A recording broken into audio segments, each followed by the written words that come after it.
that part of our meeting. We are so lucky to have our state superintendent, Sid Dixon, here, and she has been missing all of our great people in charter school world. So she wanted to stop by and say hello.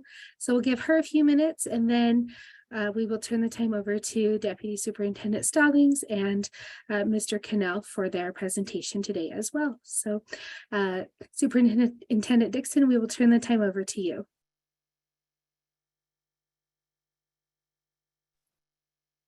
Thank you, Marie. Hey, charter friends, I've missed you. Marie's absolutely right. And that's why I wanted to jump on and just say thank you for all the daily work that you're engaged in. I hope some of you are on spring break, maybe this week or next. And if you're on today, you are really flunking your vacation time. So I would love to see your faces. I see a lot of white names on black screens. And if it's possible to turn on your camera, I'd love to see your awesome faces and just say hi. Thank you, Tess. Thank you, everybody. So good to see your faces. I would like to give you the prodding, if you will, to share stories with us. Like if there's something exciting that's happened at your school or something you really struggled with and you've gotten on top of that challenge, send it forward. We are working as a comms team to try and push out positive stories. And we want to make sure that we are highlighting charter schools when and wherever possible. We will be putting out, there was a charter report that came out from the board that Marie, I know, has shared with you. And we want to put that out into just the world with social media and all of our other channels. But I just encourage you to send some things our way that you want us to highlight more broadly from the board. And we'd love to do that. We have our comms team meeting with Marie and Jennifer and their colleagues at the State Charter School Board so that we can coordinate those efforts. So either push them up to Marie and Jennifer, send them out directly to our comms team, and we'll make sure that those are coordinated efforts between our two staff. So just big group hug to all of you. Thanks for your work and your leadership, and I hope to be in your schools soon. Thank you, everybody. I'll turn the time over to Angie and Greg because they've got a lot to go through with you. It was a busy, busy session. Indeed, it was. Marie, would you like me to just go ahead? Or I didn't know if please take it away. We're glad to have you here, and we've got as much time as possible for you and Greg. All right, Greg, great. Well, we will commit to not going beyond 5:30 because I know an hour and a half is a long time anyway. But we are super excited to be here with you, and just want you to know that as we're going through this presentation, if you have questions, and I'm going to ask you, Marie, if you could monitor the chat for us and let us know if there are questions as we go. Also, if there's a certain bill that we discuss that either you were involved with or you have additional knowledge or something to add, we definitely welcome you sharing kind of that additional insight that you might have on a bill that we don't, because I'd love to learn from you all if you've got special insider knowledge on a bill or two. So if there's something you'd like to add verbally, we welcome that. You could just unmute and share with the group. Hopefully that's okay with you, Marie. So I'm Angie Stallings. For those of you who I may have never met, I'm the Deputy Superintendent of Policy at the Utah State Board of Education. So I am one of the 3 deputy superintendents who get to work with Superintendent Dixon here at the State Board. And I also work with the legislature on behalf of public ed. So I was happy to see, I can't remember, I think it was Shannon who said she was very happy and excited about the funding we received this year. We're going to start actually with the funding, and so we can celebrate that win and all of that good news right at the beginning. Greg, do you want to just quickly introduce yourself as well? And while you're introducing yourself, I don't know if you could put your screen into the slide presentation mode. That might be nice if possible. If not, I think it looks okay as is. I was just gonna, if not, let's just leave it the way it is, Greg, because I think we can all see it pretty well. Let's see. How's that? Does that work for you, Greg, if we put it in that mode? Okay. Go ahead. Hi, I'm Greg Cannell. I'm the policy analyst at the Utah State Board of Education, and it's good to be with you all today. All right, well, let's go ahead and start by doing an overview of the numbers. So the first slide, Greg, shows us the number of bills that were numbered, education-related numbered bills this year. There were 268, 164 passed. That's a 61% bill passage rate. That is a bit higher than normal. I'd say we're normally closer to about 45 to 50%. And I just wanted to clarify these numbers for you. They include bills that are not necessarily core education bills, but that impact education. So in there, you would include things like property tax bills, zoning bills, bills on elections, especially for districts who have local elected boards. So that number looks very large. The core education bills would be much smaller than that, and probably closer, that passed, probably closer to about 80 to 100. Okay, next slide. This shows you the increase that we were able to see in the minimum school program. So as you all know, the weighted when we see increases in the weighted pupil unit, that's great news for you all because it means unrestricted, very flexible dollars. We saw an increase in 6% on the WPU this year, so something definitely to be celebrated. 3.4% of that came in the base budget bill, and then 2.6% was added in the final amendments bill. And this represented an 8.8 increase in the minimum school program, because in addition to the WPU, we also see increases in things like the add-on, the WPU add-on for students with disabilities, the WPU add-on for students at risk of academic failure, as well as a number of other programs that are called above the line. And you can see that the total public education budget for fiscal year 24 is $7.5 billion. So that's a record number of dollars coming to school districts and charter schools. Next slide. Some more of the session by the numbers. $791 million of new funding, and that's $577 million that were ongoing funds and $214 million in one-time funds. That's huge and definitely something to be celebrated, as Shannon mentioned. Other things we're going to be looking forward to as a result of the session, we're looking forward to creating or amending 39 administrative rules based on legislation that passed, 10 new programs, 8, and some of those programs that are new programs are either brand new or they are programs that were significantly amended to the point that they're practically new. We have 8 new reports that the State Board of Education will be providing to the legislature, and you all will be providing 9 new reports, most to us. And then on your behalf, we will be reporting to the legislature. And then also we'll be engaging in 8 requests for proposals or new contracts or amendments to contracts. One of the big highlights of this session, of course, was the $196, almost $197 million that were appropriated ongoing to support the increase in the educator salary adjustment. As you all know, currently teachers get approximately $4,200. That comes directly from the Utah State Legislature.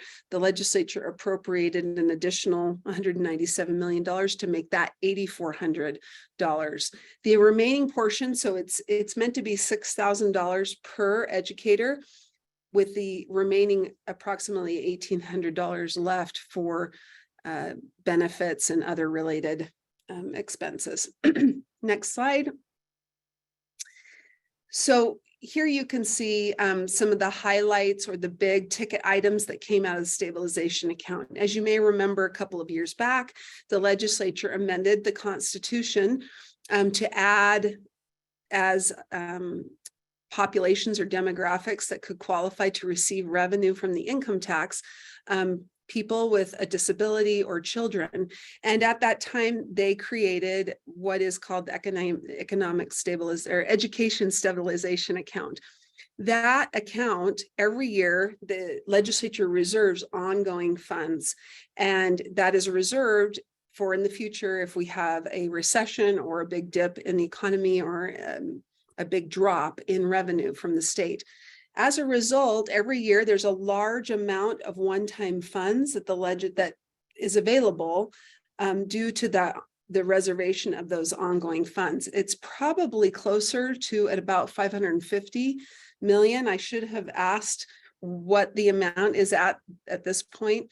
But you can see here some of those large one-time costs that were funded out of the stabilization account, including funding for school safety, funding for the educator-directed preparation and collaboration time that funds 32 hours that are meant to be directed by the educator for them to use for professional learning or prep time, $50 million for small school critical capital needs, and then $30 million for flexible funding for our smaller school districts that are in the 4 through 6 class counties.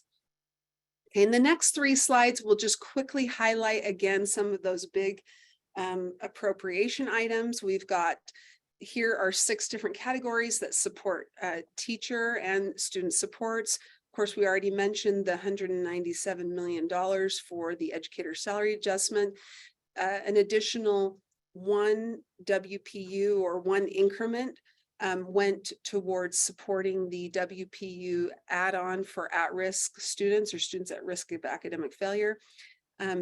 A big, what we hope you all see as a big win this session, of course, was the passage of HB 477, which now eliminates those separate line items for kindergarten or for the extended kindergarten, but instead allows all of you to count kindergarten students at 0.9 for you all. For charter schools, it's 0.9 instead of for a full WPU.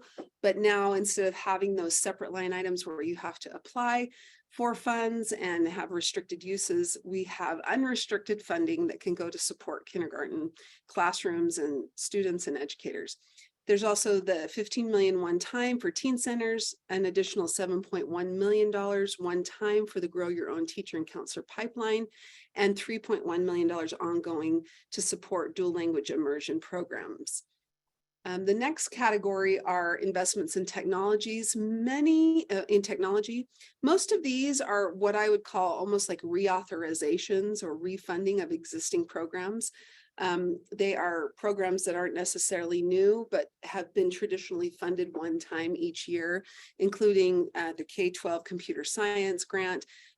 This statewide online education program is an exception to that. The statewide online education program does have a large portion of ongoing funds, but the legislature also added an additional $5.5 million one time. The English language learner software, $5 million one time. One of the new programs is student credential account statewide usage. That is a new program, and that received $3.5 million one time. And then, of course, the Adobe Create Utah, or the funding for Adobe licenses, $2 million one time, has been extended.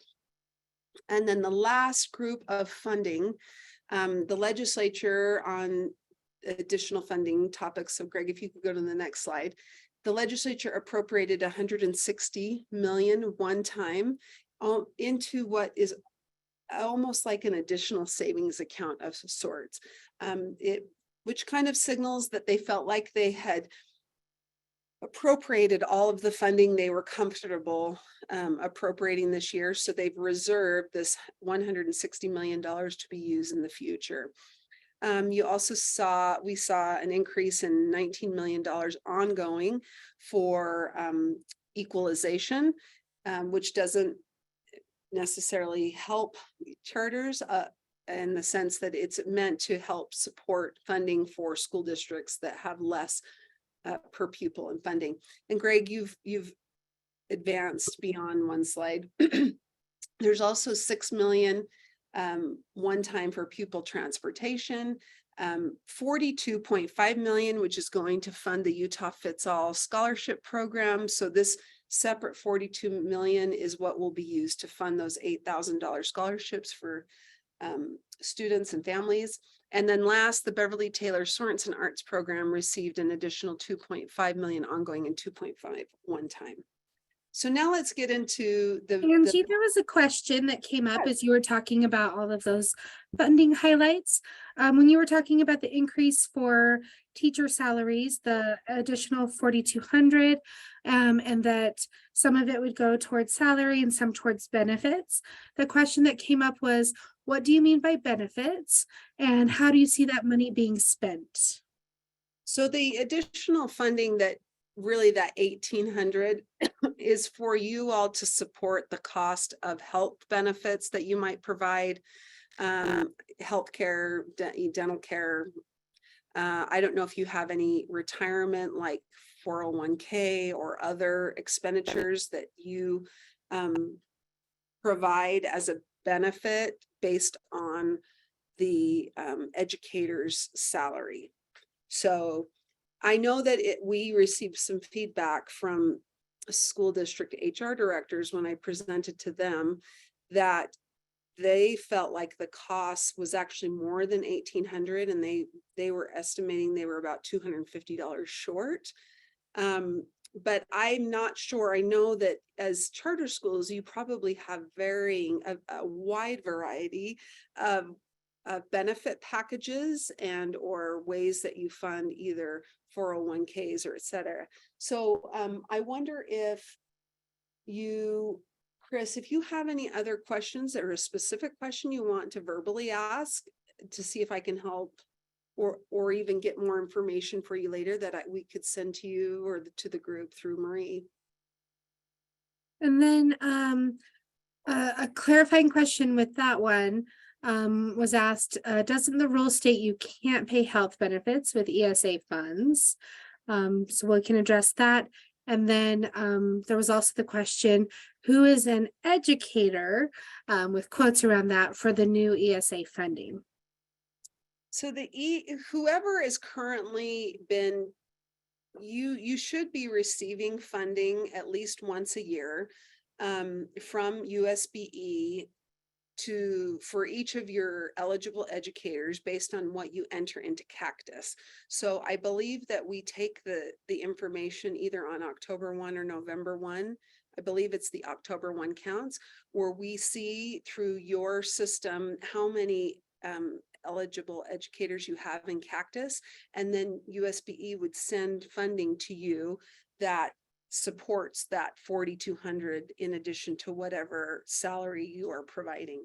So anyone who has previously qualified or you've been receiving funding for those educators, the same group will continue to be eligible. So none of the eligibility requirements were amended. And I was going to look really quickly to see if its educator has the same meaning. So the list of who qualifies is in 53F2405. Let me pull that up quickly. And I can list them off for you. And then I did see the question about, and maybe what I will do is I'm going to put this link to 53F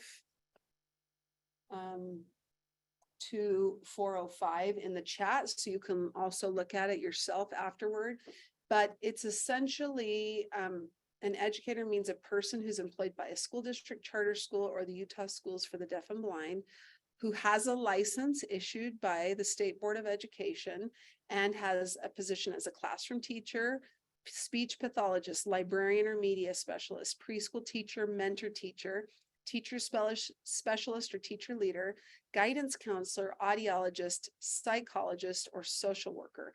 And then also if they're licensed by DOPL and they have a position as a social worker, they would also qualify. So hopefully that answers the question. There are principals also qualify for a portion of the ESA, but it is a smaller portion. So you are correct.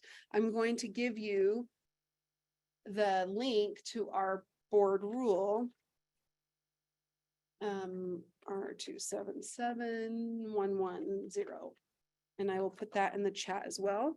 This was actually something that I learned just this session. Speaking of things that you learned, I don't know if I learned, it wasn't last week, but it's been since the session that I learned that our board rule actually also provides that, let me find the language so I'm not speaking to it. It says something about $2,500. Don't see it now. I wonder if that was an old version of the rule, but somebody told me that there was a time, oh, here it is, I found it. It's subsection 5 under procedures. It states that a school building level administrator shall receive an annual adjustment of $2,500 and benefits as provided in 53F 2405. So let me go back to 53F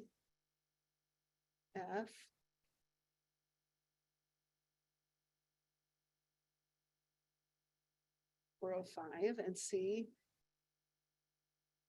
Did you say 53 F 4205? Sorry, 53F 2405. So I'm just looking in here Thank right you. now to see where it shows that school building administrators, oh, here we go. The appropriation, it's in 7, it looks like 7B, or all of 7.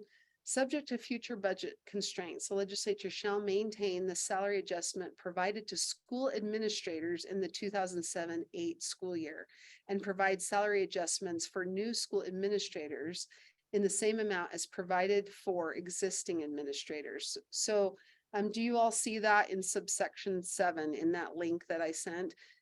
So that must be what is in our board rule is the 20, I think it was 2,500. What I'm guessing happened, and I can't guarantee this, but what must have happened, and maybe it was when there was the downturn, you know, that we had in about 2008, is maybe they eliminated a portion of the ESA or decided that they were going to only provide the educator salary adjustment to the list that's in code and not continue to fund school administrators to cut costs. And that is why you find it in our board rule, is that reference to 2,500. And that must have been the amount that the legislature appropriated. So the question that I would now have if Scott Jones were here with me today or Ben Leishman from the legislature is, does that $197-ish million also include an increase or is it just a maintenance? My guess is it's just maintaining the 2,500. So let me know if that answered your questions or if you have additional questions now based on what I just said. Or anything you'd like Greg and I to follow up with Deputy Jones on to help you or to support any questions you might have. Okay. All right, it looks like Marie is giving some good information about how you might be able to verify who you have listed in Cactus as an eligible educator.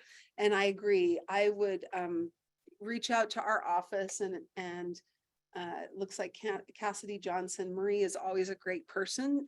She can help you get to the right people here at USBE to get your questions answered. So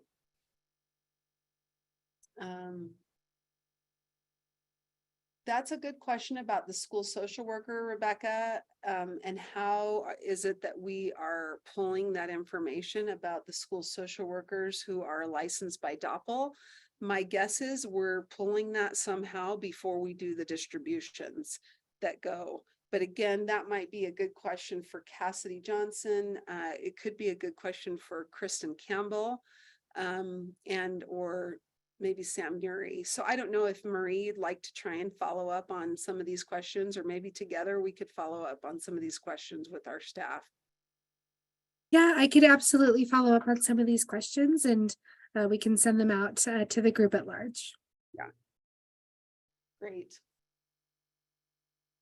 Okay, if there are any, it doesn't look like they increased the administrative amount to whoever just asked that question. Unfortunately, The bill was really focused on the 4,200 and increased the 42 to 8,400. And then there was another bill that Senator Vickers ran. I believe it's HB 183 or 184. We're going to get to it later. But that bill actually now has the 8,200 being automatically increased each year based on, I think, the 5-year average of the increase in the WPU. And the amount for school administrators was not included. So, but something for us to consider if you all as a group of charter schools and maybe the school districts as well see a need to provide funding for school building administrators. One area where I could see this could be a problem is if you had, say, a more senior teacher on your staff, and whether that senior teacher could at some point actually have a higher salary than your school building administrator. And I don't know if that's something that you're seeing or will see with this increase from 42 to 8,400. It'd be interesting to see if districts experience that as well. But something to keep on the radar, to look at those numbers and potentially let the legislature know if there's an impact to compensation that you have for your school building administrators. All right, we'll keep moving along. There are no other questions, and thank you for your questions. I would much rather 100% spend time answering your questions than just going through the presentation. So keep them coming. So do you mind if I ask, so you mentioned the 6,000, which is whittled down to 4,200 because of the benefits. I get that. But you keep mentioning this 8,400, and so that's confusing me. I apologize. Do you mind clarifying the 8,400? Absolutely. Thanks for asking. So I could clarify. If you go to that link that I included at 420 in the chat, it'll take you to the section of code. And in the section of code, I thought the 4,200 was listed there, but maybe it hasn't been listed until this year's bill. So this year, as you may have been following, the legislature passed HB 215. In that bill, and I'm just pulling it up really quickly to see how the 8,400 is referenced. It is that section of code, but it looks like the educator salary adjustment amount was never listed. Greg, I am going to give you this. And if you could pull this bill up and stop sharing the PowerPoint and instead share this section of code on the screen, that would be great. And then please, once you've got that ready, that section of code, go to lines 194 of the bill. Of 215. Yes, yeah. So if you could stop sharing the PowerPoint and then go to your browser or to the legislative website. So what's currently happened is that this code 53 F2405 doesn't currently have the $4,200 listed in code. It was a number behind the scenes, and it was a number that was listed in our board rule. What the legislature did this year is they actually codified or put the amount into statute. And you can see there, so it currently, or for the current year, we're in the 22-23 school year, the educators or eligible educators would have received essentially an amount of $4,200 that is a stipend or a portion of their salary that came directly from the Utah State Legislature. And then the rest, of course, came from your school, from you all. What happened as a result of this bill and the approximately 197 million is that amount doubled from 4,200 to 8,400. So now, beginning with the 23-24 school year or 24 fiscal year, each educator is eligible for $8,400 of a salary stipend that comes directly from the Utah State Legislature. And then whatever amount you provide would be apart from that.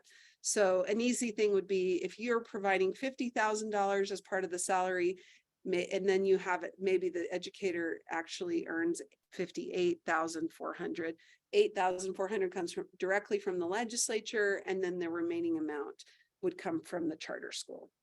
So the reason why I keep talking about the two numbers is it was already 4,200, and now with this increased amount, it's 8,400. And you can see the reason why they listed it this way is there's two reasons. One, if HB 215 were to be defeated, quote unquote, through a referendum, it would have also stripped the funding for the 8,400. And so then you can see in 196, 197, then the stipend would go back to the existing amount of 4,200. But if Utah Fits All program stays in place, then the legislature is saying that each eligible educator is guaranteed 8,400. Did that clarify things, or hopefully? Floyd, I think you're the one who asked that question, or is there anything I can Well, add? right now, I mean, the way we're figuring our agreements for next year is based on that 4,200. The 8,400 is brand new news to me today, so that's why I'm curious now how to figure the agreements. I mean, not to get in the weeds on it, but the 8,400 is still confusing to me, so I apologize for that. Maybe it's a discussion for a later time, but I don't understand the two numbers. So So, instead of you, as you're working on your agreements with your educators for the 23-24 school year, instead of factoring in 4,200 from the legislature, you should factor in 84. So the total amount will be 8,400 instead of 42. So 4,200 is what they see in cash. This 6,000 includes the benefits. So is 8,400 what they see in cash? And then on top of that is the additional. So for example, it would be 10,000 that we would see, or is it 8,400 maximum? So they see 6,000 in cash. No, I think it's actually 12,000 that you see or receive. You receive 6,000 total for each of the increments. So you're probably going to receive about 12,000 total.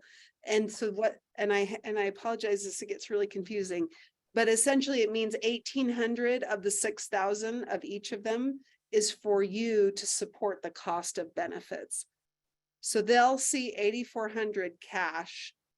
You should receive somewhere between 10 and 12,000. And so anything above and beyond the 8,400 is what you will have to be able to support the costs of benefits in retirement or whatever you provide as a benefit above and beyond their salary. Gotcha. Okay, so this is a huge shift from what was originally proposed then, from what we were anticipating. This is much, much better than what we were anticipating. This is amazing, really. Yeah, it's 6,000 additional dollars per educator. Of those additional 6,000, you're expected to provide 4,200 to your educators in salary or cash. And then the remaining amount will be used by you to support the costs of their benefits. Yeah, this is not new cash. This is just adding on to what Governor Huntsman did years ago, correct? Just the 6,000 is new. There's an additional. Correct. 6,000. Yeah. Yeah, don't get Oh, excited. got it. So it's still the 4,200. That's what we should be banking on. We should still be just worried about the 4,200. There's Yeah. 4,200 and another 4,200. This is Carolyn Schrett, and I have a question, right? We have a 4,200 from before, we have a new 4,200, and then there's the 1,800 and benefits that you're talking about. Angie, what I'd love to know is where we track back that number. The 1,800, it's not in the statute, obviously, right? But where was it allocated? Was it in HB2, or was it part of one of those things in the big bill? Like, where does the money for that 1,800 allocation track back from a legal perspective? Where could we look at that? Yeah, it's probably HB2. And this is where I wish I could phone a friend and get Deputy Jones on. Let me pull up HB2 really quickly and see if I can find that for you. Well, and it's not, if it's not important to everyone else, you don't need to. I've looked too. We're just kind of curious about it because the 8,400, that's 42 plus 42 is super beautiful, clearly outlined right here in this statute. So we can see how that follows through. We're trying to figure out where the previous $1,800 was coming from, allocated from, and then where the new $1,800 is allocated from, which is just maybe something good to send out later. And I don't know if everybody doesn't care. I hate to make them listen. Sounds like everybody cares, so it Okay, doesn't seem okay. like a waste of time. I think I'm looking right now at HB2 to see if I can see an appropriation that is about 196 million. It may, where it may have come is Senator Vickers' bill. Just one moment, let me take a look at that. I think it was HB 183. No, 84. Sorry. Oh, SB. He's a senator. This is not my first legislative rodeo, I promise. It is SB 183, and nope, the appropriation is not in there as well either. So that we'll need to follow up, and Marie and I can find out from Deputy Jones and Sam Uri where the 194 or 196, 197 is. And then what I'm hearing from the other question I'm hearing is, where's the original 1,800? What kind of line item or where that was coming from?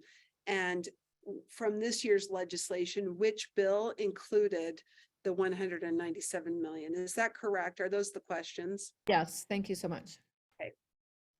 So in summing this up, ultimately what we're saying is there is a total of $6,000 additional money that we have not received in prior years that's being included this year.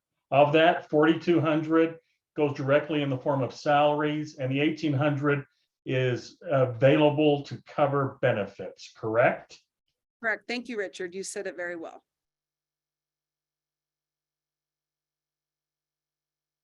And I'm guessing that some of you also attend the fiscal, or if you don't, maybe you have somebody else who represents your school with the budget officers or the fiscal officers in the training that our office does on fiscal issues or financial issues. I would recommend that you have somebody attend that meeting. It's usually in April. They do a webinar. And Scott Jones, Sam Uri, Deborah Jacobson from our office and their team will be able to answer those questions and probably be more specific about what you can expect as far as your monthly allotments, where you can identify or anticipate maybe changes, a true up of sorts. For example, if you go into Cactus and you look at who you've got listed as eligible educators, you may want to check that information to make sure it's accurate from your records, but they will also be able to give you more specifics. Okay, Marie, anything I missed from the chat? I mean, there's a few, but I think we'll go through those questions together and we'll make sure that we get all those answered. And so we'll make sure that all the answers get sent out. Thanks. Thank you for your patience. I am not the money person at the office, so I'm doing my best to represent, and we will get answers for you so that you're sure of what next steps are. Marie, I don't know if you know or have heard from Scott Jones about when that training might be coming. Have you seen any announcements for that yet? Not yet, but I can check with our finance specialists on our team too. So we'll check on that.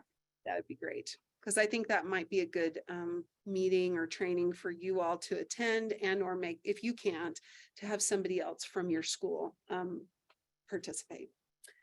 All right, we'll keep moving along. And I think we're now at HB 477. So the kindergarten amendments bill, this full day kindergarten amendments bill, this bill now provides or takes the funding that previously went out through two line items to support extended day kindergarten and or full day kindergarten, and rolls that money up into the WPU. And then you now have the choice to count your students either for a full WPU, which for charter schools, it's actually 0.9 per student for full day, or 0.55 for your students who are not engaging in full day kindergarten. So what that means for you is you may continue to provide half-day kindergarten programs, either because your community isn't interested, or you don't have the classroom space, or you may convert all of your kindergarten programs to full day. So you should have, for the 22-23 school year, been reporting two numbers, meaning if you have students who some are engaged in full day and some are engaged in half day, you would report them either as a full day student or half day. The other thing that this bill does require, even if you do roll out all or completely 100% full day kindergarten classrooms, is you are required to support and honor a family's decision or student's decision to participate in half day if they choose. And that is not something that's new legally. In the state in general, students are allowed and families are allowed to enroll their students half-time, quarter-time, three-quarters time, et cetera. And that's through all grades 1 through 12 or K through 12.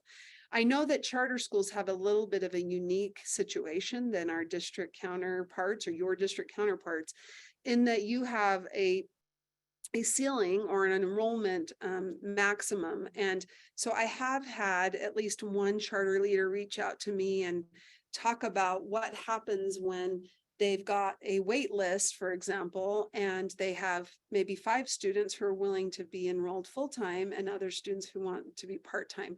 If that's an issue for you, I think there are ways that you can draft your policies and to provide a preference for enrollment if the student is enrolled full-time.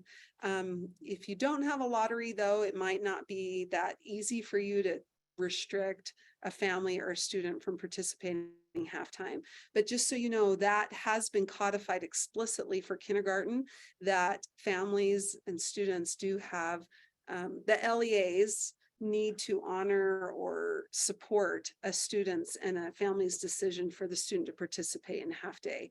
And I hope, Hanafi, I'm not going to put you on the spot, but I did get to go and tour their new campus, the Beehive Technology Academy's new campus earlier, or I guess it was last year. And I believe I remember that all of their kindergarten sections were going to be full day kindergarten sections, but they were supporting a handful or so of students and families who did want to only have their students come for half the day. We've seen that happen in a number of our districts as well, where a school district might have all of their classes, our full day kindergarten classes, but families and students are allowed to come for just half the day. Does anybody have any questions about the roll up or the expectations with full day kindergarten?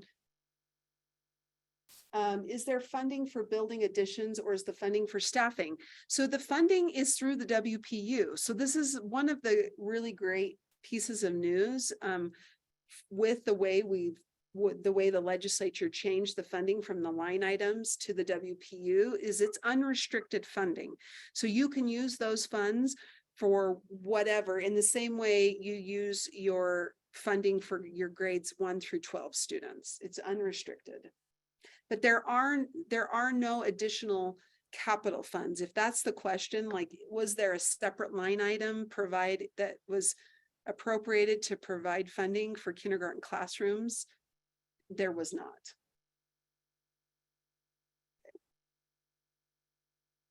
All right. Well. Excellent. Yep, go ahead, Greg. You got the next one. This bill is SB 55. This bill is run by Senator Fillmore.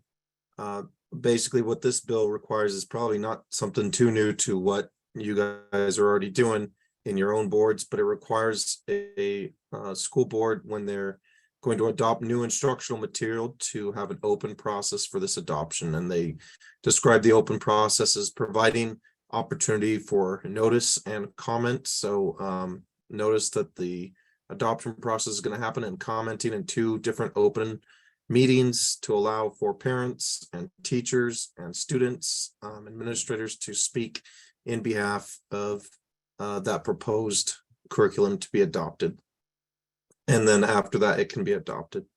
It also requires that school districts create a policy on what kind of guidelines educators need to worry about when they're implementing additional materials to be presented in the classroom.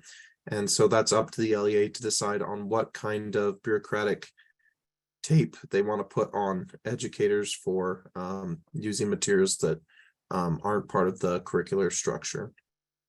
And lastly, this bill requires that any contracts for digital or online material have in them a clause that requires the contractee to notify when they have changes or updates in their online content.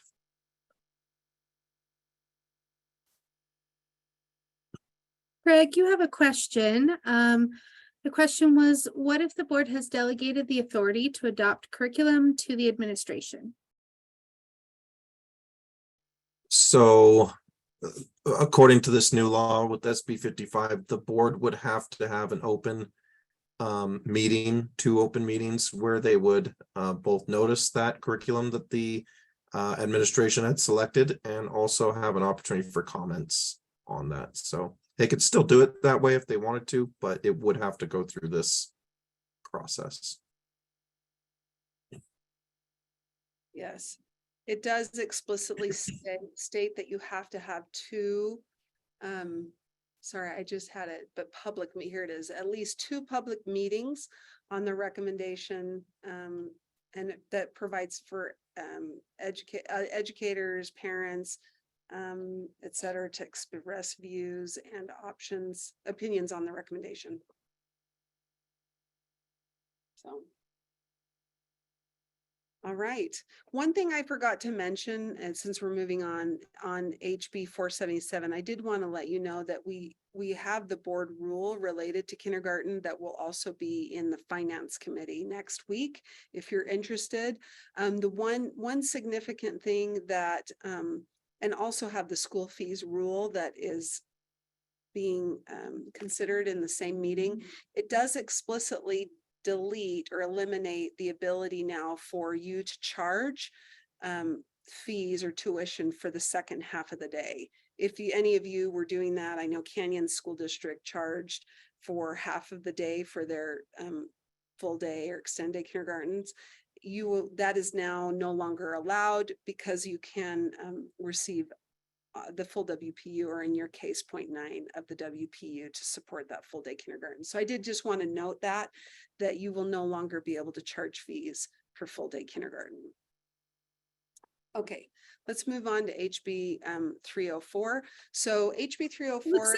Sorry, there was another question on curriculum that just came through. Does the school need to do anything with curriculum that's already adopted? No, right, Greg? I think it's. Yeah, it's just new curriculum coming through. But if you have a contract for that old curriculum that you're planning to renew, you would have to go through that open public meeting process, the 2 public meetings with the 2 comment periods for that renewal of the contract. And then the last one was if there was any discussion about a model for language to be included in contracts for digital and online material providers to give notice when content is updated or changed, or a model policy for instructional material selection, and just the shout out, they love USPE model policies. That's not we can share that feedback, especially with Adam Hurd, our director of contracts and purchasing, to see if, because we're going to need to do that with our contracts as well, although we don't really have too many contracts with providers or vendors that provide curriculum. That's generally done more at the school district and charter school level.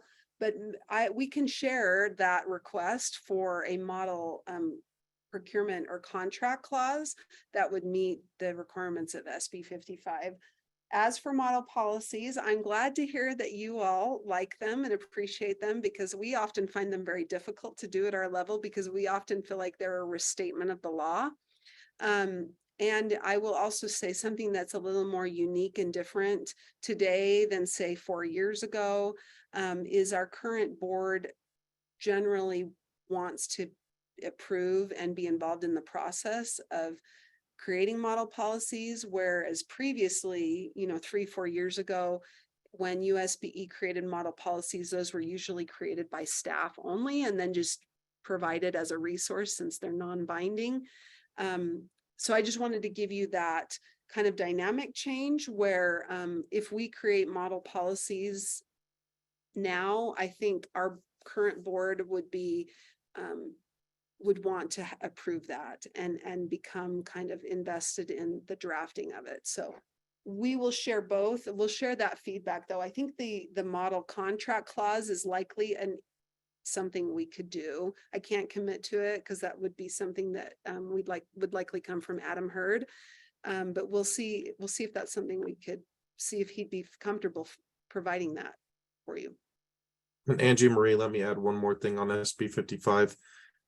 If I didn't make it clear enough, if the administrators were picking the curriculum, the board still has to adopt it in a vote during that meeting. So it has to be noticed twice, commented on twice, and then adopted by a vote by the board.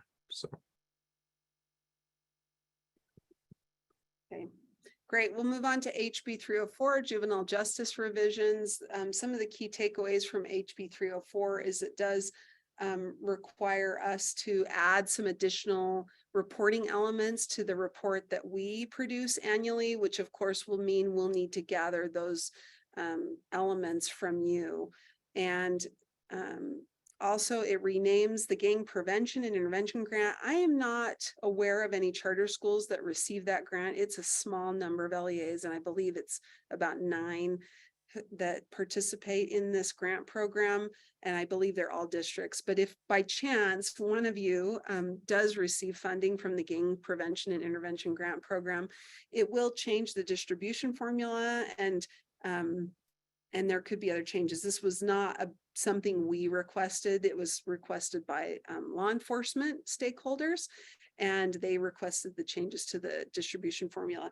But just stay tuned, because it might be that the new distribution formula actually provides more funding to more LEAs. We'll see as we work through that. The other thing that this bill does is it requires you all to have a multidisciplinary team that would work with on a reintegration plan for any student who was convicted of a felony, and before they can come back into your school. And that would happen within 5 days after you receive a notification from juvenile court or law enforcement.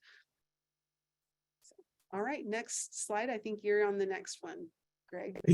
This is HB 400, the school absenteeism amendments bill. What this essentially does is it adds to the already existing code the necessity to have some evidence-based strategies for addressing absenteeism and truancy. And so it requires that the state board provide structure to LEAs regarding their attendance through those evidence-based strategies, and that the school adopts those strategies as part of their overall plan to help students reduce their absenteeism. And lastly, it does require that or it does allow for LEAs to receive or to have a development specialist called an LEA Youth Development Specialist. And there is money that's been put aside or given to the USBE to provide stipends for those LEA development specialists. And so if a LEA wanted one, they would have to apply for that. Lastly, there is going to be some rule updates and amendments, and that in the bill itself, it mentions that through that updating process, it may require LEAs to publicize their policies and include their other requirements for this particular item. And it looks like there should also be some guidance coming from the Division of Juvenile Justice and Youth Services to support the interventions and other supports that are available that a student might engage in before they're referred to court. All right, the next one, HB 61, this school safety bill. It had a lot of funding that also came along with it, $75 million one time and $3.3 million ongoing. So it establishes a state security chief position at the Department of Public Safety at the state level, and also establishes a school security task force where Representative Wilcox, he is the chair of the House Criminal Justice and Law Enforcement Interim Committee, and if I botched that, it's some grouping of those words. It's criminal justice and law enforcement, but he was working with Department of Public Safety and law enforcement on a bill that you may have seen. The first version of HB 61 would have required every school in the state to have a school resource officer. He is still very much invested in and interested in providing more support by way of school resource officers for all schools. Once that bill came out, of course, many in the education stakeholder groups, many schools felt like, or districts, and I'm sure charter schools as well, felt that there wasn't a need for a school resource officer at every school. And so instead, he has established, or the legislature established, the School Security Task Force, where this conversation will continue with both law enforcement, DPS, USBE, and school district and charter school officials. I believe that the task force does include a representative to represent charter schools, to really talk through the logistics and what it would take to have a school resource officer at we have about 1,100 schools in the state. So that is a bit of a heavy lift.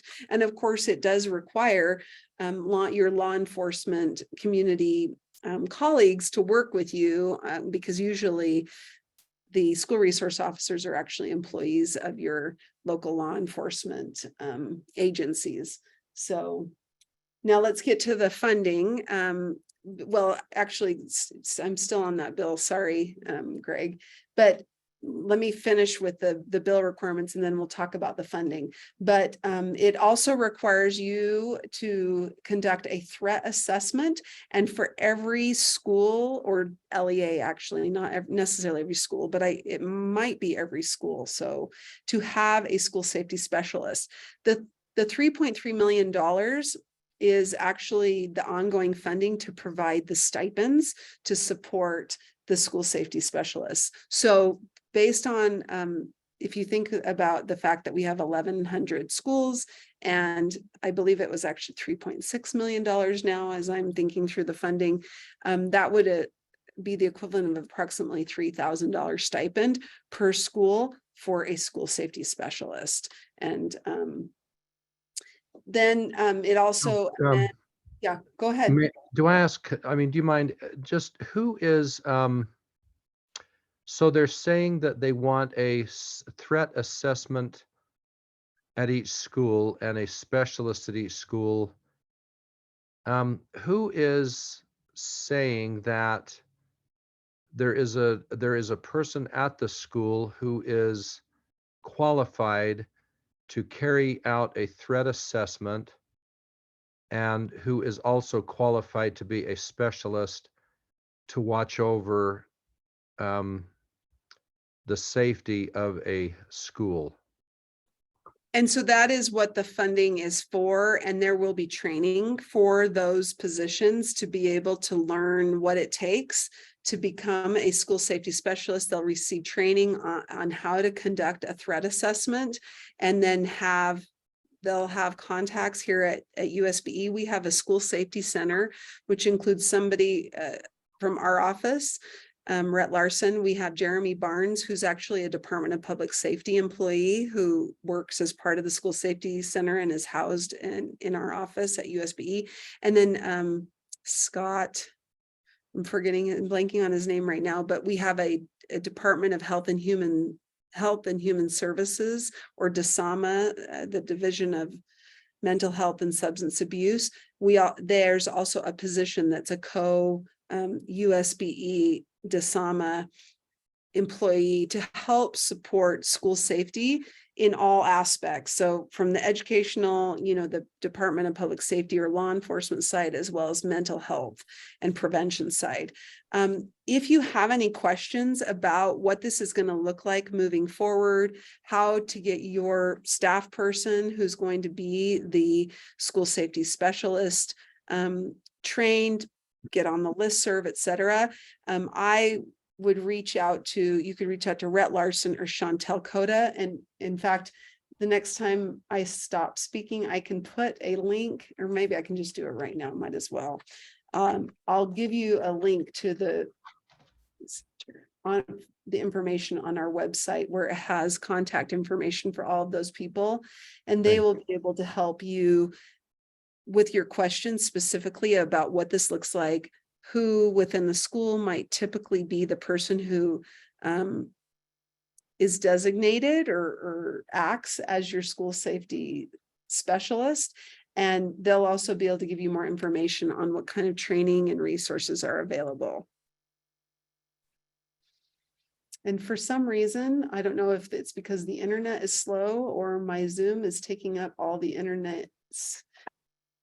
Oh, there we go. I just got it. I'm going to drop that link into the chat right now. At the bottom of this link, this webpage, you'll be able to see Rhett Larson's phone number as well. And there's a lot of information on there that might be helpful. If you go to the right-hand side, you'll see Meet the Team, and that's where you'll see Scott Iyer is his name. You'll see the names of all the people that I just mentioned. So please do not hesitate to reach out for questions on HB 61. We have a whole team at USBE that can help answer questions and get your new school safety specialist person up to speed. The other thing that this bill did was it appropriated $75 million one time for a new grant program. It's a competitive grant program to support school safety and security services, and also an additional $3 million specifically for firearm detection software. So we'll be contracting, or we'll be issuing an RFP for firearm detection software that then should be available to all LEAs, all school districts and charter schools. That was something that I have been talking to Representative Wilcox about, just to understand the concept. At first, we thought it was just for a select number of schools to be able to receive or obtain the firearm detection software, but it sounds like this appropriation is meant to cover all of the schools in the state. So again, stay tuned on that. We'll be issuing that RFP soon. So once we get a contract in place, we'll be able to let you know what kind of software or resources you'll have access to. Okay. The next one, so HB 215, we're now kind of talking about supports for teachers. So I'll talk about the Utah Fits All Scholarship later when we get into the school choice slides. But HB 215, we already talked about this significantly, but it did appropriate that additional $6,000 per eligible educator for an additional $4,200 stipend. HB 489, educator paid professional hours. You may remember that $64 million one time was appropriated again to support the 32 hours of educator directed professional learning and prep time. This bill now extends the timeline for your educators to be able to submit a plan to the principal. It had originally, or the current code says that those plans have to be submitted by the first day of instruction. Now the code has been changed to the 5th day of instruction. The other thing that the bill did is it explicitly allows you to provide a proportional amount of those educator directed hours to teachers who may start later in the year. So we had some districts that if an educator started, say on January 5th, halfway through the school year, they were not appropriating or providing the opportunity for those educators to receive educator directed hours. What the code now states is that that an educator who does start after the beginning of the school year is eligible, and that you may prorate their hours based on when they start in the school year. So if they start halfway, you might give them 16 hours instead of 32 hours. Okay, SB 183, we already talked about that bill as well. The one part of this bill that we did not discuss is that it also provided that the amount of funding for the teacher salary supplement stipend, so that's the stipend that goes toward to pay teachers who've majored in math, computer science. I'm trying to remember all of the qualifying jobs, but educators who have a special education degree, or if you're a special educator and you've been acting as a special ed teacher for 10 years or more, those educators qualify for the TSSP. That amount also is now going to automatically increase based on the increase of the WPU, or the 5-year average of the WPU increase. So that's good news for the 8,400 and for the TSSP amount, which I want to say is also around 4,500 per stipend. Those amounts will now increase automatically based on the WPU increase. SB 222, this effective teachers in high poverty schools. Not very many LEAs participate in this program, but it's a stipend that is awarded if to a teacher who teaches in a high poverty school. There's a definition of that, and they have to have a minimum growth percentile, or all of their students have to have a minimum benchmark score on the reading assessments in grades K through 3 in order to qualify for the stipend. If you participate in the program, the district or charter school pays for half of the stipend, and then the legislature or the USBE provides the other half of that stipend. It made some minor changes that really just makes it so that about 3 or 4 more educators across the state will now qualify, primarily in Granite School District. This has been a stipend program that Granite School District is probably the primary user. Next slide. HB 190, local education personnel amendments. This bill adds 2 more positions to the Grow Your Own program as eligible to participate, and it adds school social workers and school psychologists. Now can those teachers who would like to become school social workers or school psychologists could now get their education paid for and potentially receive a stipend as they're going through school. SB 35, this bill, we're the first state in the country to officially adopt the reciprocal licensing compact. It's a compact that we're hoping all of the states in our country will adopt, which will make it much easier for educators who are licensed in other states to be licensed in Utah. In a lot of ways, it's not much different than what we currently have in board rule. I think Utah, we currently have a very I would say one of the easier states for you, if you're licensed in another state, to receive reciprocity and get licensed in Utah. But this compact, there was a compact that's been worked on for a number of years, and Utah is the first state to have the compact codified and signed. So that's something to celebrate. Okay, next.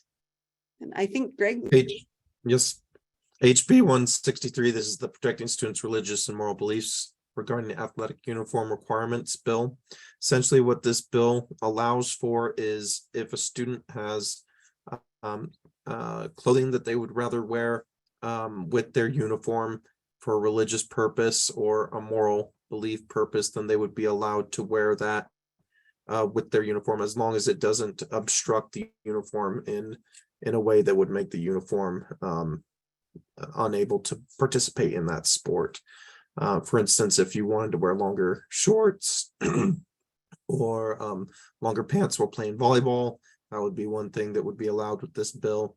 If there's a specific material or color required by the school for this uniform, for these religious and moral additions to the uniform, then the school would be required to pay the costs and provide those that material and those specific colors of the uniform. Greg, may I add one thing to this bill that I don't think is as apparent, but when you read the bill, it actually also applies if you allow sporting events to take place on your campus. So let's say you have like a junior jazz, or you have a bantam type comp league, or either city type league, and you give them access to your courts. Those organizations, so say junior jazz, or I'm trying to think of the names. My kids are just starting to get in this with like basketball. It's kind of the not school league, but they are heavily tied to the school league. So you'll see this happen often starting in 4th or 5th grade and through junior high, where kids are participating in a team that's not Corner Canyon, but it's the Corner Canyon, 5th grade team. And oftentimes those teams use charter school gyms and facilities. And of course, a lot of charter school students, community students also participating.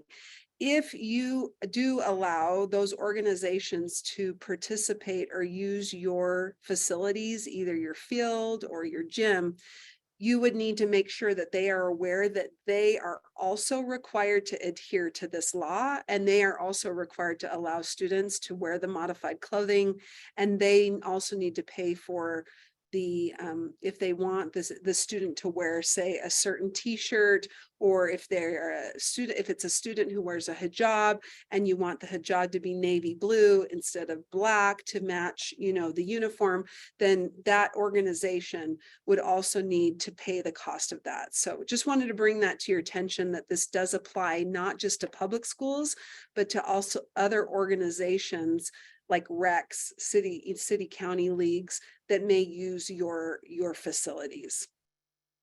And you wouldn't be required to provide the funding for that, but they would. So you'd want to make sure that as part of the agreement for letting them use your facilities, that they understand that they are subject to complying with this portion of the law.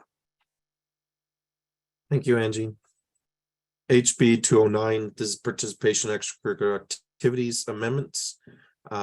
What this bill allows for is homeschool, private school, charter school, online school students to be able to participate in extracurricular activities at a school other than their district school of residence if they have established their initial establishment of eligibility at that school.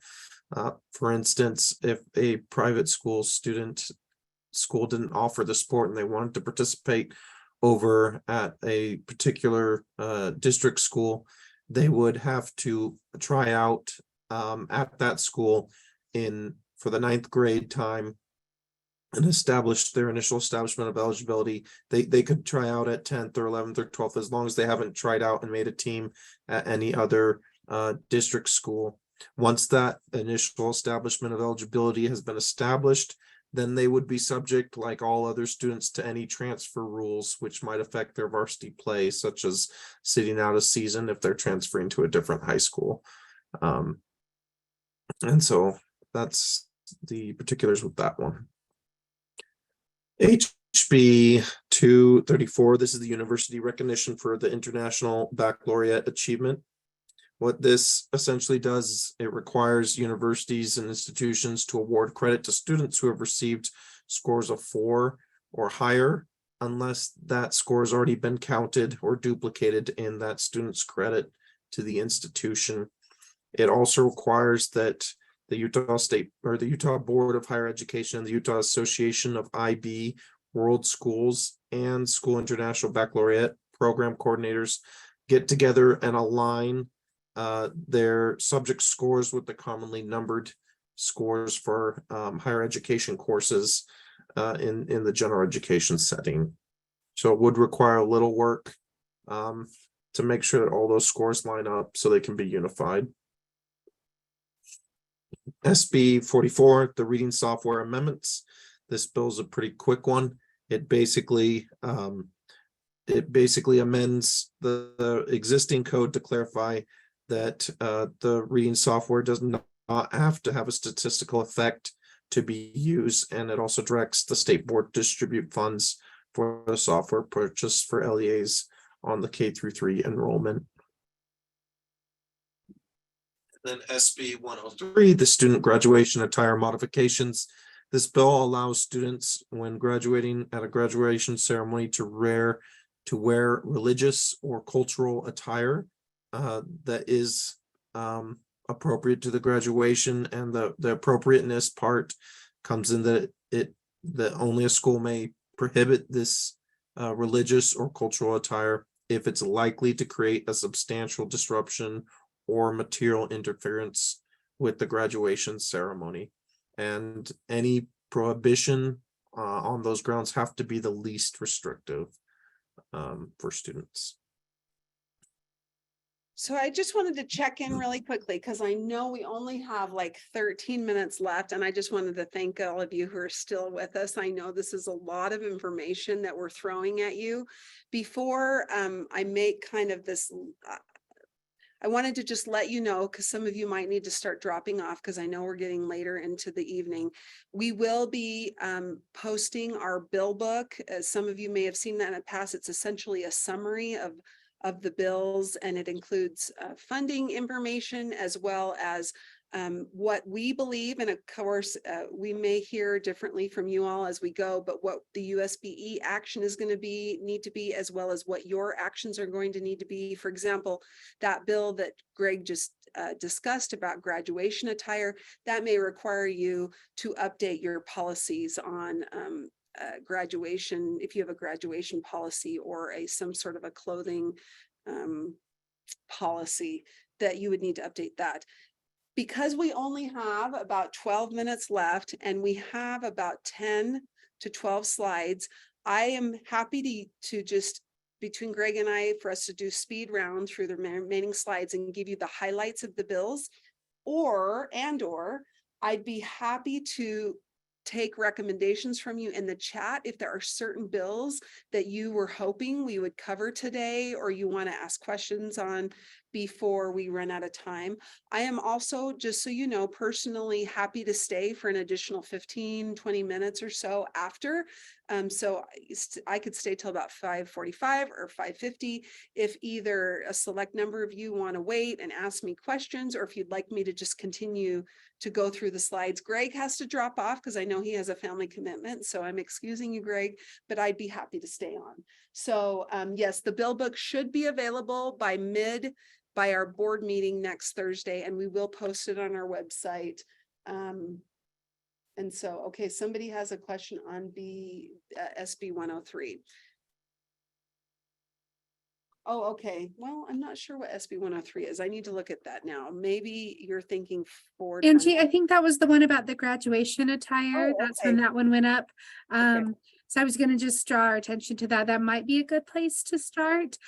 Just making sure the question about with the graduation attire, is the pride flag or the Black Lives Matter, is that considered cultural? Where does a school need to go with that? Good question. It says recognized practices and traditions of a certain group of people. So I wouldn't, when you see something about recognized practices and traditions, that's where I would lean to if you're trying to move away from, say, like a certain t-shirt or a flag for maybe a political or group. That's a little different than something that's a recognized cultural practice or tradition. But that, we are in a different age today. I mean, if you look at HB 348, which is one of the bills that we were going to be discussing later, it essentially provides that a student may exempt themselves from any aspect of public education based on not only religion, but right of conscience. So we're getting into a space where the legislature, I mean, I think we have a very strong parents' rights support culture in Utah. I think it's not something new. We've always supported families and parents' rights as primary. What seems to have been upped a bit this year with some of the bills is this expectation or need for LEAs, districts and charters to be even more accommodating and to allow students and families to opt out of or exempt themselves from certain things. So I would, as a rational, reasonable person, I would think that SB 103 is more of an extension of cultural and religious. And it's really those two phrases more than something like right of conscience or political. And generally, when you think of cultural or religious, you think of a community, a group with years and years and years of a practice, right? Last year, we saw a bill that recognized the rights of Alaskan natives and Native Americans to be able to use and wear attire that matched their cultural backgrounds and traditions. And I would think when we were up at the Capitol, the group that came to speak to this bill, this SB 103, was those who are Pacific Islanders, Asian, Pacific Islanders groups that want to be able to wear leis or other items of cultural significance. We did not see people coming to support this bill that were focused on more of a, I don't know if a political group is the right word, but something like Black Lives Matter or a rainbow, flag or shirt. That wasn't really the discussion. It was more based on religion and cultural groups with long-standing traditions of using certain attire at celebrations. I hope that helps, but I also know that you will be working through those conversations at your your school level and your charter level. Hey, any other questions about, okay, did you already address whether teachers, okay, yes, we did talk about the eligible educators, and somebody did send you the bill. And also above in the chat, there's a link to the section of code that shares the eligible educators. Okay, I will keep going. And then will you please, Marie, let me know if anybody asks for a specific bill to be called out. So I'll try to go through these speed round. HB 403, student mental health amendments. This bill now requires you, if you are not, and this is a significant thing that would require actually charter board action. It requires you annually to determine whether you're going to administer or not a mental health screener. So currently, and I don't know how many charter schools do administer mental health screener. I know that not all school districts do, but if you do administer a mental health screener in your schools, it shall be one of the approved mental health screeners that the state board has approved. And now if you don't do it, if you have selected to be a non-participating LEA, annually in a board meeting, you have to make that decision or track that you made the decision to be a participating or non-participating LEA.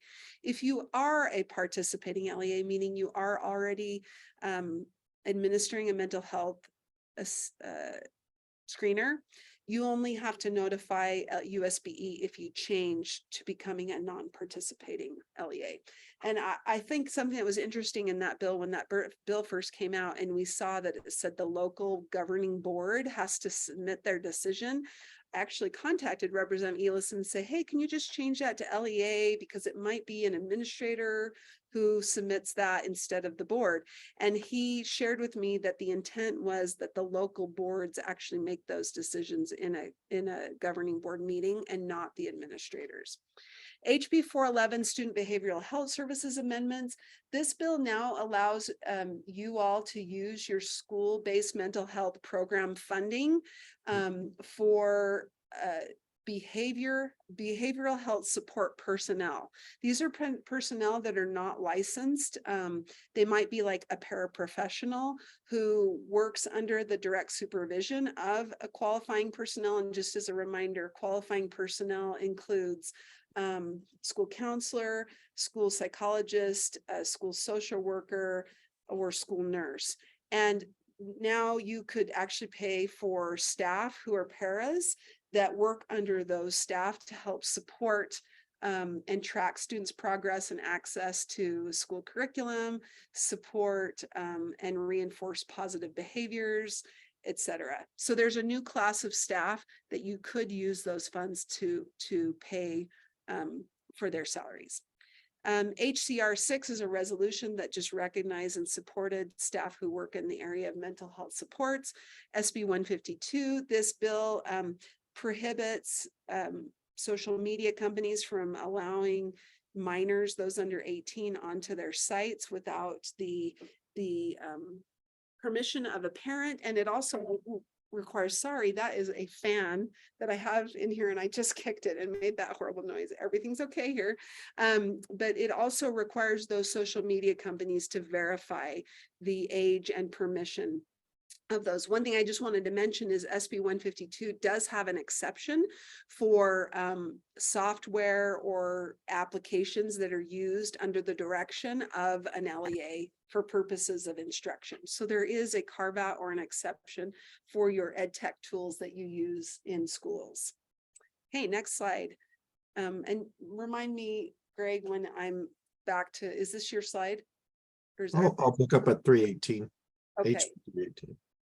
Okay, so SB 83 just provides for additional funding equalization based on property taxes.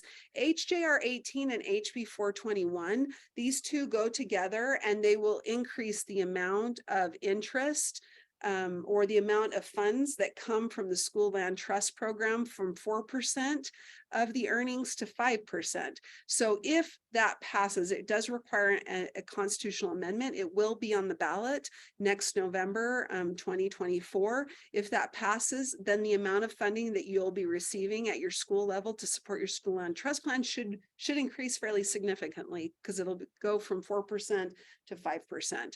HB 161 provides for an automatic increaser for dual language immersion funding. So if you have a dual language immersion program at your school, the idea is that you should see more funding coming over the next couple of years and see that funding increase automatically. It also prohibits you from contracting with or receiving funding from a restricted entity, aka China, and or any other restricted entity. In the bill book, we will put a link to where you can find the list of restricted entities. That includes businesses that have close ties to some countries like China, Iran. So if you're taking money from China or Iran, just know you're not supposed to do that. And you will find the list in the bill book. Next, and it does that bill does apply to all schools, not just to schools who receive DLI funding. So if you've been receiving funding for students to do exchanges or something, you'll want to check to make sure where that funding is coming from, or for your teachers to do exchanges or travel. HB 154 English language learner amendments. I am blanking a little bit on that one, Greg. I believe it provides that now LEAs will do the individual contracts for your English learner software instead of it being done at the USBE level. So you'll be able to select your own provider, and that won't be done through USBE anymore. And it provides funding to Angie on that as well. So for hardware, software, and licensing. HB, it looks like, oh, we're at 5:30. I don't know if there's any final questions. If not, I can keep going through the last, let's see, how many more slides do we have? We have about 8 or so slides. We can try and breeze through those, and those who want to stay. And again, if anybody has any specific questions and you prefer me to answer those, let me know. So Greg, why don't you go ahead and disconnect, because I know you have a family event that's important that you need to get to. And then can I share my screen, Marie? Okay, just Yep, one moment. you have that accessibility. Great. Thank How you, does that Angie. look? Thank you, Yep. Marie. Thank you, Greg. Thanks, Greg. Marie, does that look good on your end? Can you see the? You're in the regular view. If you want to hit the slideshow up at the top right, I think that'll take us into the slideshow. Oh, does that look okay or does it look very wide? Right now it's loading. Oh, okay. Oh, it says it's paused. Technology, gotta love it. It's not allowing me to, in that mode, it's not allowing me to. Okay, resume. we can go back to the other one. It looks Let's just just- fine. Yeah, let's just go to the other one. Just one moment. Sorry about that.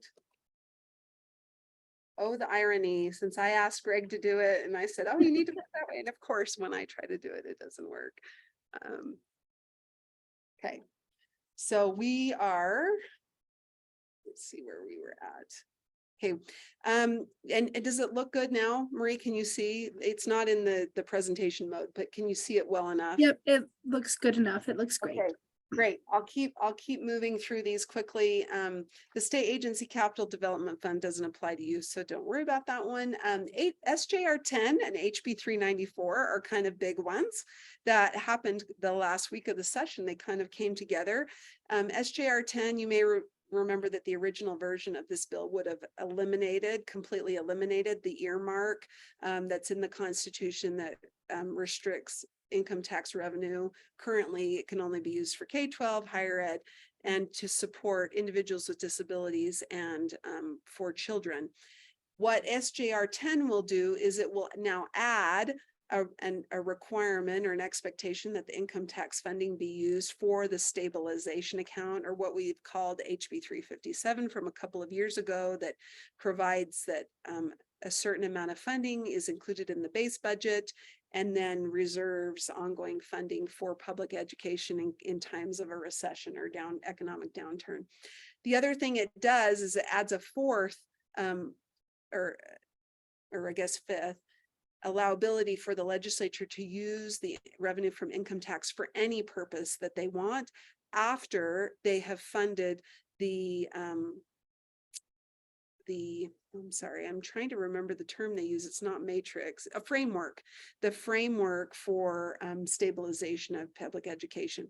So essentially it says you can't use it for all other purposes in the state unless and until they have funded the stabilization and funding framework for public ed.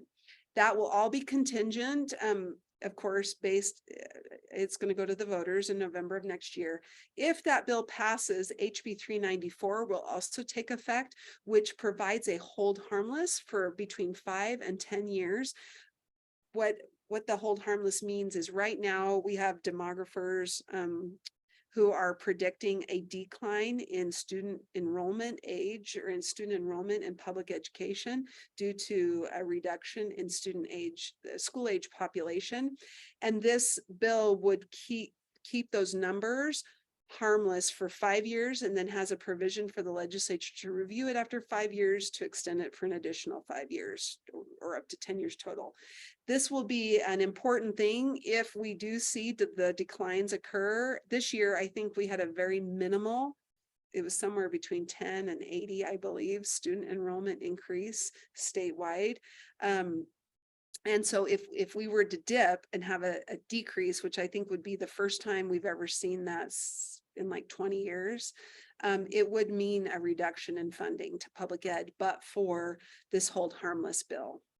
So, but again, that hold harmless bill only takes effect if the constitutional amendment passes.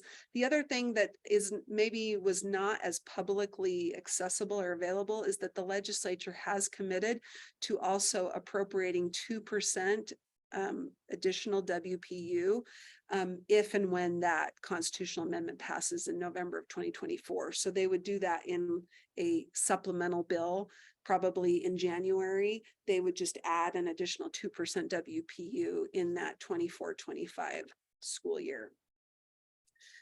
Okay, and let's see, we've got the Prime Pilot program. This program didn't make too many changes, but it did continue the Prime Pilot program. This is a program that if you get so many concurrent enrollment courses or you take so many CTE courses that you qualify for a certificate. And so it amended some of the provisions related to that. And it also provided funding for the Prime Pilot program to continue. HB 189 International Baccalaureate Program Amendments. If you have an IB school or you have an IB program at your school, the good news is what this bill did is it struck from the code this not prohibition. Currently, we can only use up to $100,000 of an appropriation that's for the enhancement for accelerated students and other early college type appropriation. We've only been able to use up to $100,000 total to support IB programs in school districts and charter schools. That's been eliminated because the amount of funding in that appropriation has increased significantly, but that $100,000 has been static for many years. So if you have an IB program, contact our office. You'll likely be able to qualify for a little bit more funding in the coming years. SB 258 Upstart Program Amendments. The big thing that happened with this bill is that this program has been transferred from USBE over to GoEO, or what used to be called GoEd is now called GoEO or Go Utah. So it's hard for me to not call them GoEd, but GoEO will now be the administrator of that program and will be doing the RFP and contracting with Waterford or whatever vendor ends up or provider ends up supporting Upstart. HB 16 block grant funding for prevention programs in public schools. What this bill allows is for you to do one application or one plan for all of your prevention your individual prevention programs. So like suicide prevention, substance abuse prevention, if there's any funding coming for bullying prevention, any funding that you're receiving for prevention, with the exception of that gang prevention program, Representative Lisenby's bill kind of exempted that out because I think law enforcement wanted the gang prevention funding to be separate. But if you do have multiple streams of prevention funding, now instead of having an application or plan for each of those funding sources, you can do one comprehensive plan. It's voluntary. You can continue to do the individual plans if you'd like, but if you'd like to do one application, you're allowed to do that. Great. I will keep going through the last couple, and thanks, Marie, for finding out, or it looks like Lisa found out the information about the spring finance training. And because that's not until May 12th, I think, Marie, we need to find out some answers on the educator salary adjustment to send out to charter directors before then. My guess is the We'll do that. district folks will have the same questions. So it might be something that our office just wants to prepare a little FAQ for all of districts and charters. HB 60 juvenile justice modifications. This bill changes slightly some of the timeframes and the requirements for interventions that you need to provide to a student before you refer them to court. There's not a lot that changed there. It's all mostly in code. I don't even know if we have to implement anything in board rule. HB 140 standard response protocol to active threats in schools. I am blanking on that one. So if it's of importance to you, stay. I will look it up and remind myself what that one does. HB 481 requires our suicide prevention specialist or coordinator to work with the Department of Health and Human Services suicide prevention coordinator to include firearm safety as part of the suicide prevention programs and protocols for the state. SB 49, this bill limits the amount of time that a law enforcement officer may interrogate a minor to up to 6 hours, which sounds like a lot to me. So the only reason you would need to be aware of this is if law enforcement or someone is on your school premise and is interrogating a student, just know that they're limited to 6 hours of interrogation. I thought it was 4 hours and then I was corrected. It's actually 6 hours. HB 305, this bill prohibits parents who've been convicted of a felony related to child abuse from being able to homeschool their families or from homeschooling their students. What this means for you is the homeschool affidavit, which probably not as many charter schools, you probably don't see many homeschool affidavits, but there are some I know that have been filed for, say, families who are engaged in part-time homeschooling and part-time they're enrolled in your school part-time, but generally this is more for the districts. If you're ever receiving or required to give an affidavit to a family about homeschooling, that now will include an affidavit or attestation that the parent has never been found guilty of a felony or of child abuse. That would be all. You don't have to contact, law enforcement or somewhere to verify that. HB 21 requires, and I don't know if this one actually applies to charter schools, so I'd like to look really quickly. I know it applies to school districts, but it requires local school boards to provide a reasonable time for public comment in their board meetings. It looks like it might just be local school boards, so it might not apply to you, lucky ducks, if that's true. Let me see. Local school board means a board elected. Yeah, doesn't look like it applies to charter schools. So there you go. I will skip that one. HB 427. I'm just going to turn on my light real quick. It went off because I haven't been moving my office light. Apparently I've been too still. And I didn't mean to click on the bill, but HB 427 is the individual freedom in public education. A lot of what is codified in that bill overlaps with a rule that the State Board of Education enacted in mid to late 2021. You may remember there was a resolution about requesting the state board to do something or create a rule prohibiting discrimination or treatment of people saying one class or a group of persons or a group is superior to another. So we enacted R277328 on educational equity. A lot of what's in our educational equity rule overlaps with what is in HB 427.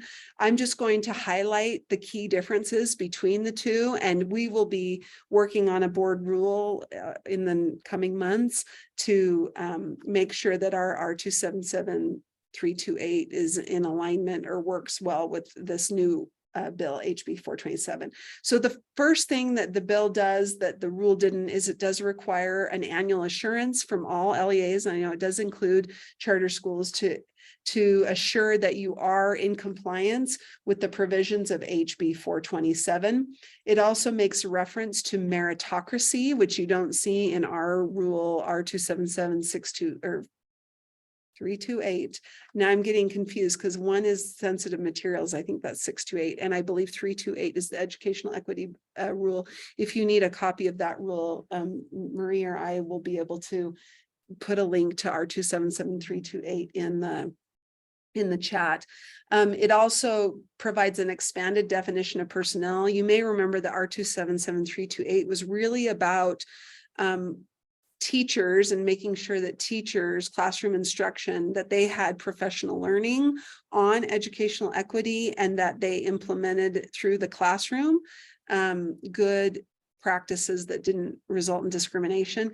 HB 427 expands that to all personnel, meaning it's not just your classroom teachers, but it expands to all aspects of the school setting and to everyone who works in your school. The other thing is this bill does expand beyond classroom instruction, and also it doesn't provide or require professional learning though for any other groups. And then also the classifications of protected groups is different.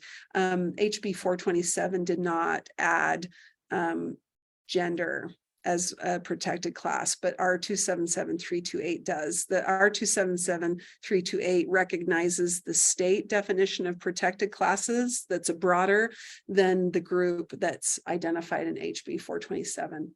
So, and then just as a refresher, R277328 has required professional learning for educators. It provides provisions on parent transparency and involvement. It includes a requirement for a formal complaint process, and also included approval of certain curricula that addressed issues related to educational equity in an open and public meeting. So again, that's just a refresher of what 328 did.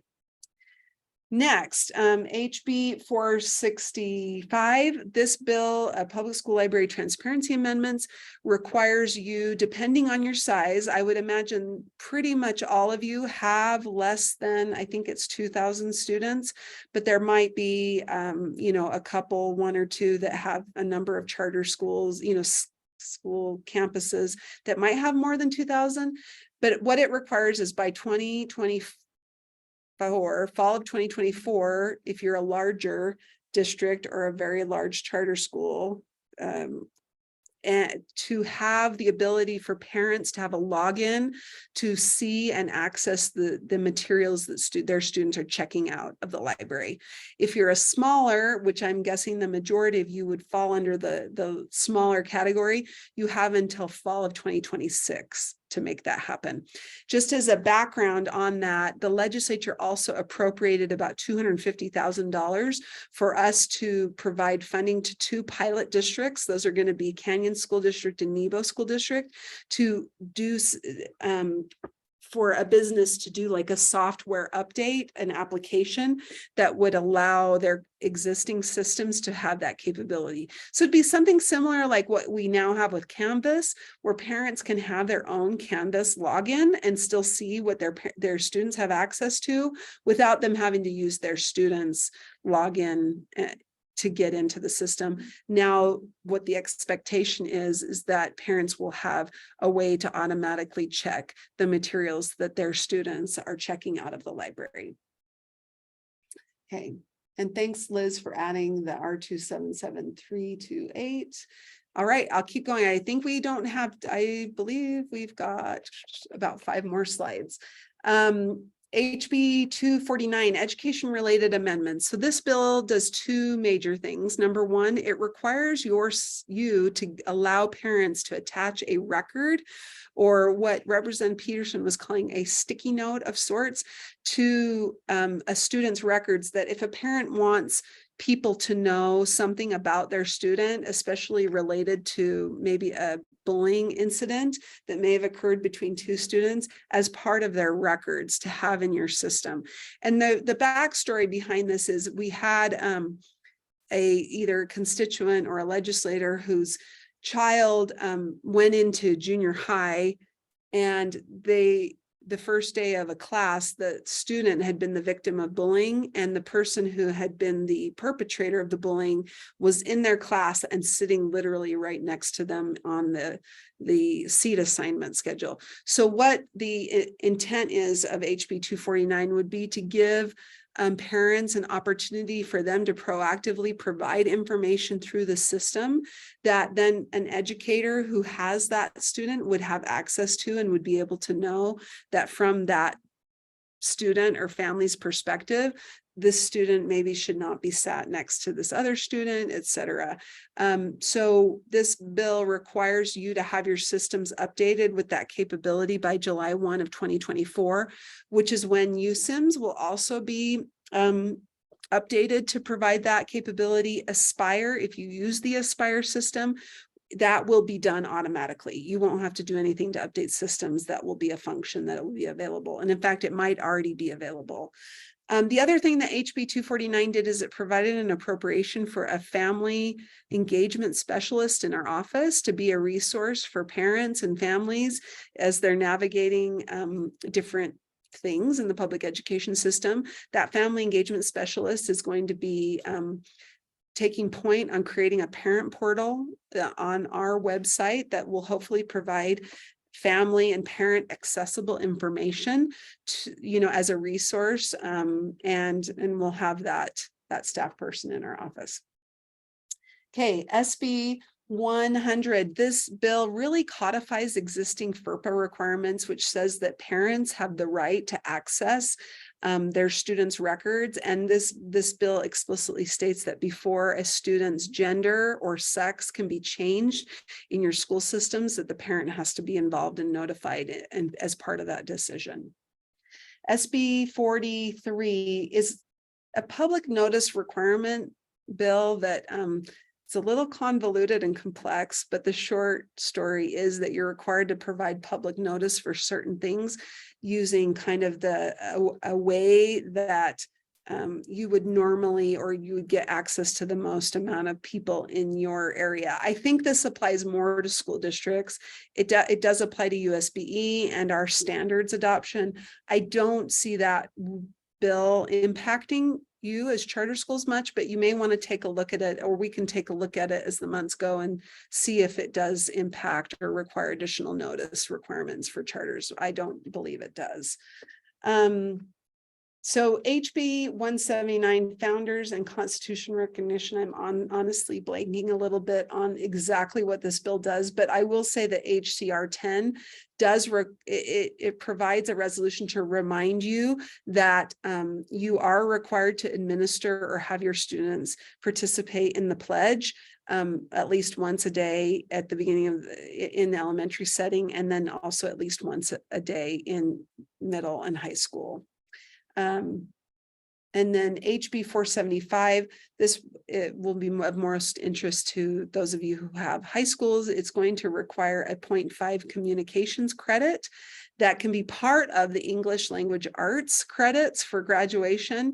The language of the bill also talks about experiences, not necessarily a full course. So we're going to be our staff's going to be working on what that looks like as far as the communications credit. As you know, whenever we add new graduation requirements, it usually takes a couple of years until it actually applies to the cohort, because we don't want a new graduation requirement to impact like a current junior or senior. They're not expected to complete that graduation requirement. So it's not something that will immediately take effect, but we'll be working on it over the next couple of years.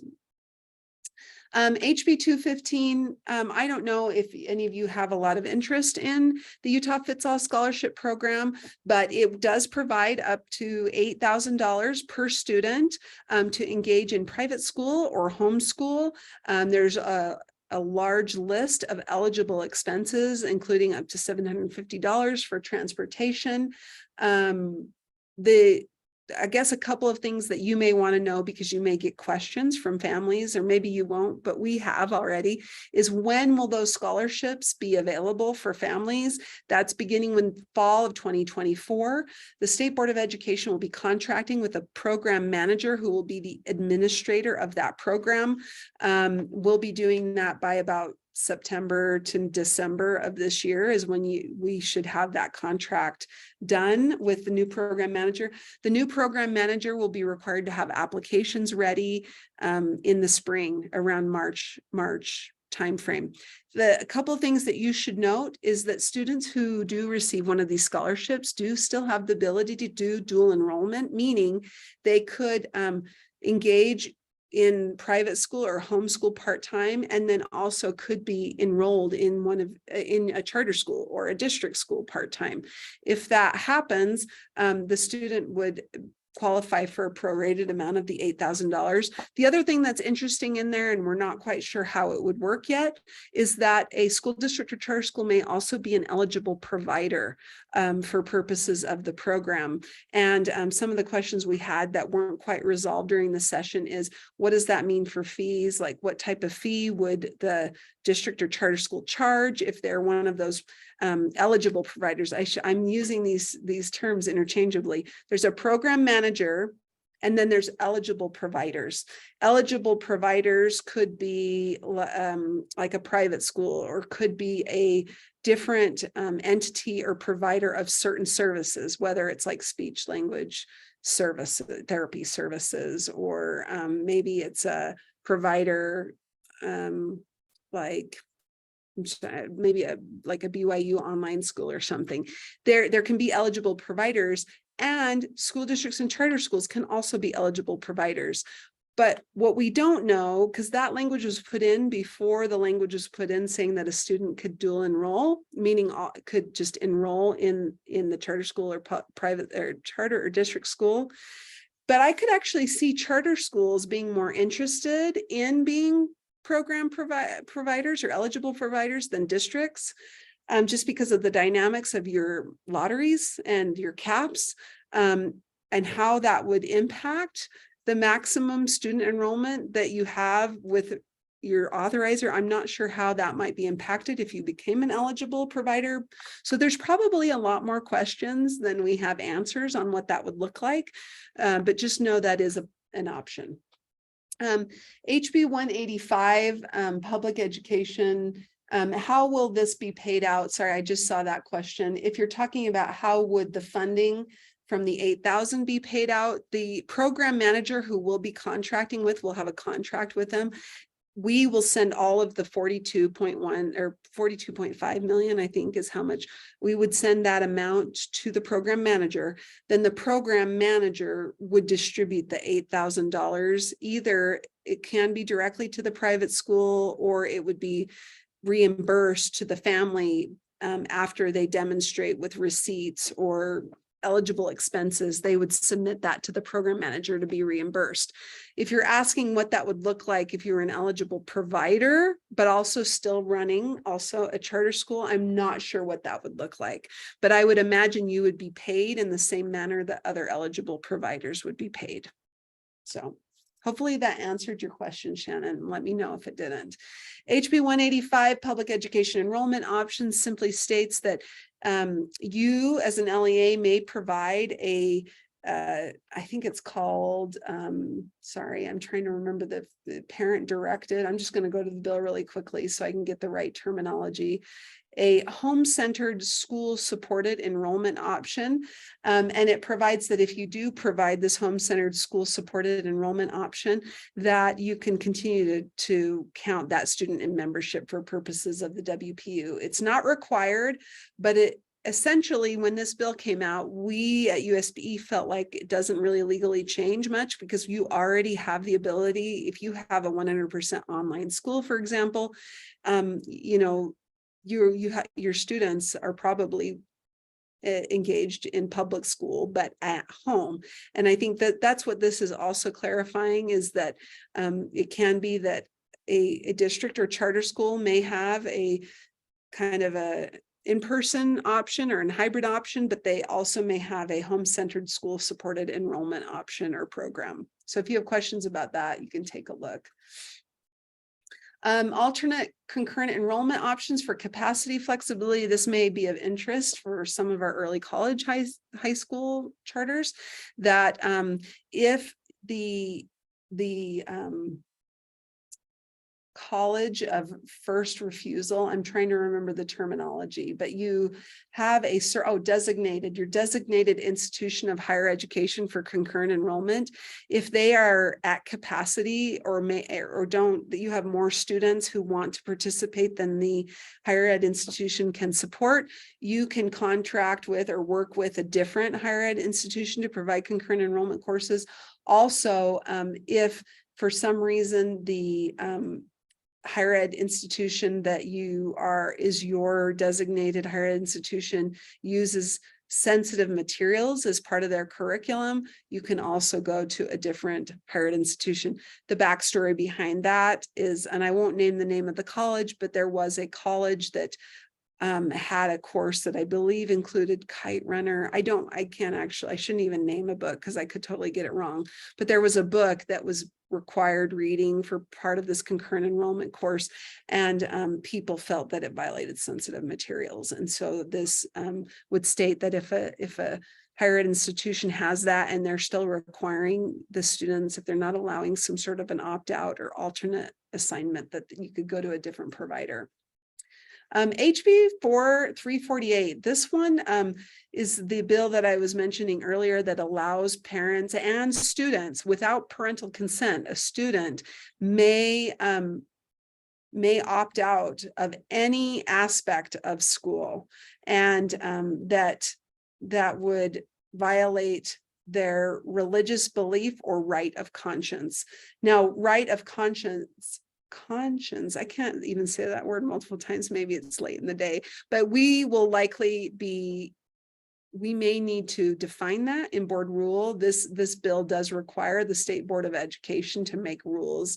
And so if you have any concerns, feedback, ideas on ways to provide additional guidance on how to support your implementation of HB 348 and allowing students to opt out of any aspect of school, please let us know. The other thing is to note if they do opt out, you're not allowed to penalize or discriminate against them for doing that. And also you are required to notify parents if the student does that. I was trying to make sure that still ended up in the bill. Oh, here it is. Shall promptly notify the student's parent if a student says that they're going to, they'd like to opt out of or not engage in any aspect of the school. Okay, I'll go back to the slides. HB 398 changed just some of the eligible expenses that the special needs opportunity scholarship can be paid for to be more in line with the Utah Fits All scholarship. SB 45 statewide online education program amendments now allows 6th grade students to engage in up to 6 credits of or 6 courses of grade 7 or grade 8 statewide online education program courses. It also expanded. You may remember that 7th and 8th graders were allowed to take up to 2 courses through SOEP. Now it's to 6, the same as it is for grades 9 through 12 for all students.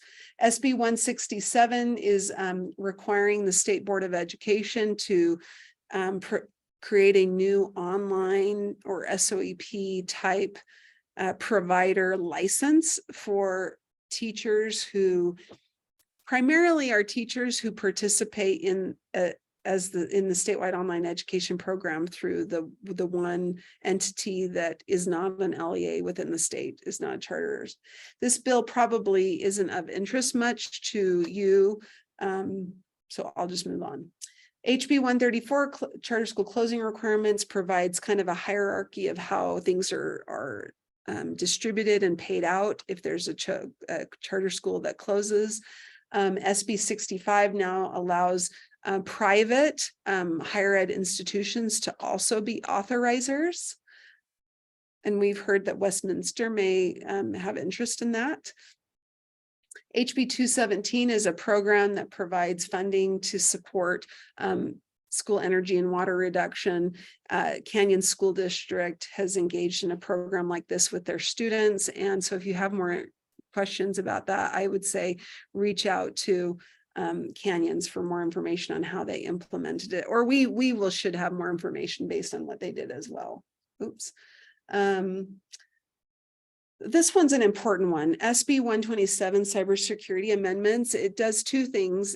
If you have a security breach of any kind and it impacts 500 or more residents of the state, so probably 500 or more students or your educators, you need to report that to a new office.